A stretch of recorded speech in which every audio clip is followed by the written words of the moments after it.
कभी सोचा है कि कामयाबी का मतलब सक्सेस का असली राज क्या होता है? आज ना हम एक बहुत पुरानी कहानी में छुपे एक ऐसे ही गहरे सच को जानेंगे। एक ऐसी कहानी जो बताती है कि कैसे हमारा अपना मन ही हमारी किस्मत लिखता है। वाह, क्या बात कही है। ऊंची आवाज हो ना तो बस कुछ ही लोग सुनते हैं, लेकिन अगर बात में दम हो, बात ऊंची हो तो बहुत लोग सुनते हैं। इसी गहरी सोच के साथ चलिए उस कहानी की दुनिया में चलते हैं जो हमें जिंदगी का एक बहुत ही अनमोल सबक सिखाने वाली है। तो कहानी का जो मेन कैरेक्टर है वो है एक 24 साल का नौजवान। अनाथ है और जिंदगी की मुश्किलों से घिरा हुआ। एक दिन उसकी नज़र एक बूढ़े फकीर पर पड़ती है। वो फकीर बेचारे कमर झुकाए अपनी पीठ पर 3 भारी भरकम थैलों का बोझ उठाए चले जा रहे थे। उस फकीर ने लड़के को रोका और एक गुजारिश की। उनकी आवाज में ना थकान साफ झलक रही थी। उन्होंने कहा, बेटा मैं बहुत थक गया हूं, ये बोझ अब मुझसे नहीं उठता। अब लड़के ने सोचा, अरे इसमें क्या बड़ी बात है, और वो मदद के लिए फौरन तैयार हो गया। लेकिन जैसे ही लड़के ने पहला थैला उठाया, अरे बाप रे, उसका वजन तो उम्मीद से कहीं ज्यादा था। फकीर ने बताया कि इसमें तांबे के सिक्के हैं। तांबा? बस एक पल के लिए लड़के के मन में लालच की एक छोटी सी चिंगारी चमकी, लेकिन उसने अपनी ईमानदारी से उसे तुरंत बुझा दिया। सोचा, नहीं नहीं, ये गलत है। और बस यहीं से शुरू होती है असली परीक्षा। एक तरफ था उस लड़के का ज़मीर और दूसरी तरफ बढ़ता हुआ लालच। और जैसे जैसे सफर आगे बढ़ता गया ना, उसके मन की ये जंग और भी गहरी होती चली गई। सफर करते करते वो एक नदी के किनारे पहुंचे। अब फकीर ने बड़ी बेबसी से नदी की ओर देखा और कहा, मैं इस उम्र में 2-2 थैलों के साथ ये नदी कैसे पार कर पाऊंगा? लड़के के दिल में दया आ गई और उसने बिना कुछ सोचे समझे वो दूसरा भारी थैला भी अपनी पीठ पर लाद लिया। लेकिन जब फकीर ने बताया कि इस दूसरे थैले में चांदी के सिक्के हैं, तो लड़के के मन में लालच का कीड़ा फिर से कुलबुलाने लगा। उसने चारों तरफ देखा, रास्ता एकदम सुनसान। और तभी उसके दिमाग में एक खतरनाक ख्याल ने जन्म लिया। मैं ये सब लेकर भाग सकता हूं, ये बूढ़ा मुझे कभी नहीं पकड़ पाएगा। उसके अंदर जैसे एक तूफान उठ खड़ा हुआ। एक आवाज कहती, नहीं, ये धोखा है, ये गलत है। तो दूसरी आवाज फुसलाती, अरे सोच तो सही, इस दौलत से तेरी पूरी जिंदगी बदल सकती है। अब कहानी उस मोड़ पर आ पहुंचती है जहां लड़के के विचार, उसके जो थॉट्स हैं, वो उसकी समझदारी पर पूरी तरह से हावी हो जाते हैं।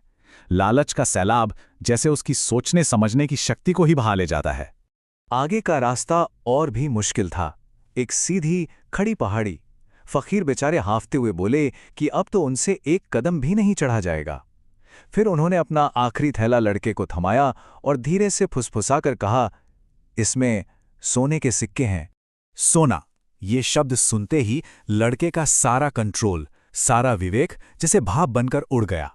अब उसका मन चोरी को सही साबित करने के लिए बहाने गढ़ने लगा। उसने खुद को समझाया, अरे ये कोई फकीर नहीं, ये पक्का कोई चोर है, वरना एक फकीर के पास इतना सोना कहां से आएगा? और देखो, चोर के घर चोरी करना कोई पाप थोड़ी होता है। तो बस लड़का अपने इन बेकाबू विचारों के आगे घुटने टेक देता है और एक ऐसा कदम उठाता है जो उसकी पूरी जिंदगी को हमेशा हमेशा के लिए बदल कर रख देगा। जैसे ही पहाड़ी की ढलान शुरू हुई, लड़के को अपना मौका दिख गया। उसने एक पल भी नहीं सोचा, फकीर से नजरें चुराईं और तीनों थैलों को कस के पकड़कर अंधाधुंध दौड़ लगा दी। और जानते हैं, भागते हुए उसे आज़ादी और जीत का एहसास हो रहा था, मानो उसका सुनहरा भविष्य अब बस कुछ ही कदमों की दूरी पर है। हांफते कांपते वो अपने घर पहुंचा। बड़ी उम्मीद और कांपते हुए हाथों से उसने एक एक करके थैले खोले और उसकी दुनिया ही उजड़ गई। अंदर न तांबा था, न चांदी, न सोना, बल्कि सिर्फ जंग लगे हुए बेकार लोहे के सिक्के थे तीनों थैलों में। धोखे और गुस्से के इस एहसास के बीच उसकी नज़र आखिरी थैली में पड़े एक पत्र पर गई, और बस यही वो पल था जिसने उसकी बची खुची दुनिया को भी पूरी तरह से उलट-पुलट कर दिया। उस पत्र में जो लिखा था, उसने लड़के के पैरों तले से जमीन ही खिसका दी। वो फकीर असल में उस राज्य का राजा था, एक ऐसा राजा जिसकी कोई संतान नहीं थी, और वो भेष बदलकर एक ऐसे ईमानदार वारिस की तलाश में था जो लालच के आगे ना झुके। वो पूरा राज्य, वो दौलत, वो सम्मान, सब कुछ उस लड़के का हो सकता था, अगर अगर वो बस अपने मन की एक छोटी सी इच्छा पर काबू पा लेता। तो देखिए, ये कहानी सिर्फ लालच और धोखे की नहीं है। ये हमें बौद्ध दर्शन के एक बहुत ही गहरे सिद्धांत तक ले जाती है। उस लड़के की हार हमें एक आईना दिखाती है कि कैसे हमारे ख्याल ही हमारी हकीकत को जन्म देते हैं। महात्मा बुद्ध का ये कथन इस कहानी का पूरा सार है। मन ही सब कुछ है। हम जो सोचते हैं वही बन जाते हैं। मतलब हमारी जिंदगी और कुछ नहीं बल्कि हमारे विचारों का ही एक आईना है। जरा सोचिए, ये होता कैसे है? सबसे पहले एक छोटा सा विचार एक बीज की तरह मन में आता है। अगर उसे वहीं रोका ना जाए तो वो शब्दों में बदलता है। शब्द फिर कर्म को जन्म देते हैं और बार बार किए गए कर्म हमारा कैरेक्टर, हमारा चरित्र बन जाते हैं और अंत में यही चरित्र हमारी किस्मत तय करता है। उस लड़के की तबाही का कारण भी तो लालच का वही एक छोटा सा विचार ही तो था। तो अब सबसे बड़ा सवाल ये उठता है कि हम अपने इस शक्तिशाली चंचल मन पर काबू कैसे पाएं? अच्छी बात यह है कि ये कहानी हमें सिर्फ समस्या नहीं बताती बल्कि इसका समाधान भी बताती है। ये कहानी हमारे सामने एक बहुत ही अहम सवाल खड़ा करती है। हम अपने मन के अंदर लगातार चल रही इस जंग को आखिर जीत कैसे सकते हैं? बौद्ध दर्शन हमें दो बहुत ही सरल लेकिन शक्तिशाली रास्ते दिखाता है। पहला है अपने इरादे को पहचानना। मतलब कोई भी काम करने से पहले बस एक पल रुककर खुद से पूछें, मैं ये क्यों कर रहा हूं? मेरा असली मकसद क्या है?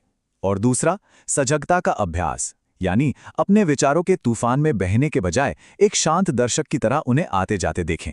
बस देखें, बिना कोई फैसला सुनाए, बिना उनसे उलझें। इसका मतलब ये है कि असली ताकत विचारों से लड़ने में नहीं है, बल्कि उन्हें सिर्फ देखने में है। जो इंसान अपने मन के इस खेल का बस एक साक्षी बन जाता है, वही असली विजेता है। तो हमेशा याद रखिए, जिंदगी की सबसे बड़ी जंग किसी दुश्मन से या दुनिया से नहीं, बल्कि हमारे अपने मन के अंदर ही लड़ी जाती है। और इस जंग को जीतना ही असली सफलता है।